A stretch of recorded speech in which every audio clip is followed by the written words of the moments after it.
Positivo è il lavoro svolto quest'anno nella nostra provincia nell'ambito dell'attività didattica prevista dal progetto FAMI del Ministero degli Interni, Fondo Asilo Migrazione Integrazione per la realizzazione di interventi di accoglienza che prevede percorsi di formazione linguistica nei suoi vari livelli, organizzati dal CPIA, Centro Provinciale per l'Istruzione degli Adulti di Agrigento, così come ci dichiara il suo dirigente scolastico, ingegnere Santino Lopresti. Noi quest'anno abbiamo avuto finanziato in rete con la Regione ma col Ministero degli Interni 11 corsi FAMI. I FAMI sono rivolti ai richiedenti asilo politico e quindi ai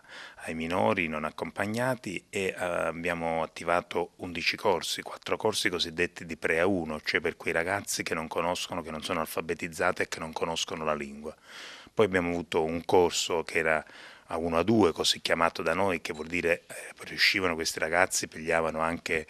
quello che era il livello A2 della lingua italiana, del quadro della Comunità Europea, e poi abbiamo avuto 6 corsi invece finanziati come B1. B1 era un livello superiore all'A2, quindi un intermedio tra quello che poi è per noi il primo livello e quello che invece è il normale ordinamento del livello A2. Possiamo dire che il Pre-A1 e il B1 sono 2 corsi sperimentali, tant'è che abbiamo fatto anche dei corsi di formazione relativamente ai nostri docenti che poi sono stati, diciamo, attraverso un bando sono stati selezionati per l'insegnamento, grazie all'Università di Catania, alla professoressa Sardo e quindi ad altri docenti è stata avviata questa formazione, è stato costruito un sillabo, quindi è stato costruito, come dire, una programmazione di quello che doveva essere fatto e tutto questo viene portato poi a livello nazionale ad un confronto con le altre regioni. La regione Sicilia ha avuto quest'anno il plauso per come ha organizzato, per come ha programmato, per come ha impostato, per come è arrivato alla fine, diciamo, del corso. La novità, se così si può dire, che non era prevista inizialmente e che poi con una rimodulazione successiva, visto che ci sono state delle economie e delle risorse, è che ci hanno consentito il Ministero di poter dare ai ragazzi che però hanno superato il 70% dei corsi, poter dare anche un contributo economico. Si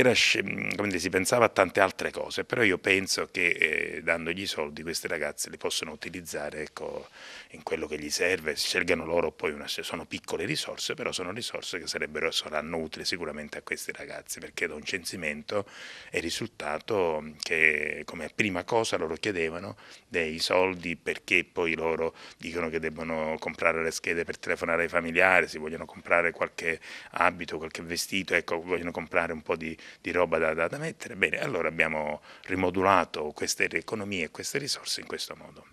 L'attività didattica viene svolta non solo qui ad Agrigento ma anche in tutta la provincia, abbiamo visto per esempio Santa Elisabetta, Castrofilippo e altre città. Sì, noi abbiamo coinvolto 3 delle 8 sedi associate, abbiamo coinvolto la sede di Sciacca, abbiamo coinvolto la sede di Canicattì, abbiamo coinvolto la sede di Favara e la sede di Agrigento, quindi abbiamo coinvolto 4 sedi veramente, 4 sedi. Poi ci siamo, come dire, anche allargati nella periferia, perché da Sciacca non solo abbiamo fatto Sciacca, abbiamo fatto una Santa Margherita. Per quanto riguarda qui ad Agrigento ne abbiamo fatto uno, diciamo ad Agrigento ne abbiamo fatto un a Naro, per quanto riguarda poi Canicattì abbiamo fatto Castrofilippo, ecco, da Favara, anche da Favara ci siamo, come dire,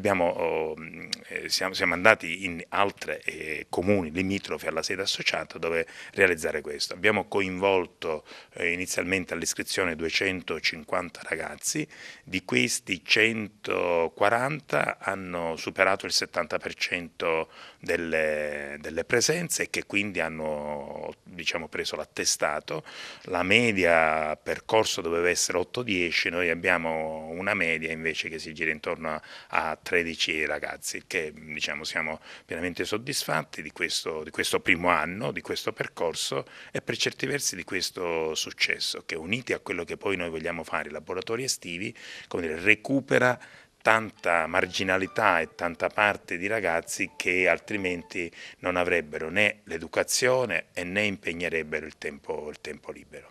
Pensiamo al futuro, cosa avete in progetto?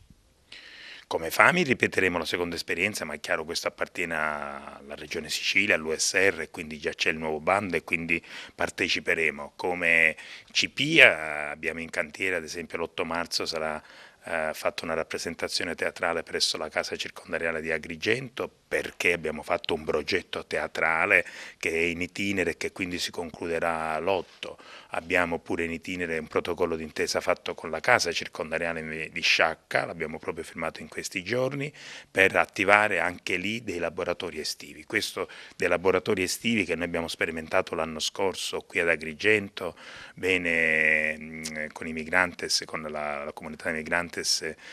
di Agrigento, sarà estesa sia al carcere, alle 2 case circondariali, sia di Agrigento che anche di Sciacca, perché il periodo estivo è il periodo, come dire, vuoto, se così si può dire, in cui questi, non avendo la scuola, sia diciamo le persone ristrette, sia anche questi ragazzi, bene, un po' sono lasciati a se stessi. Allora, per evitare che li lasciamo, diciamo, così al loro destino, li vogliamo impegnare, vogliamo impegnarli, evitare che come dire, che il non fare niente, ecco, può portare ad altri pensieri, invece se li impegniamo possiamo portarli a frutto, possiamo non solo istruirli ma formarli e perché no fargli fare anche qualche esperienza lavorativa.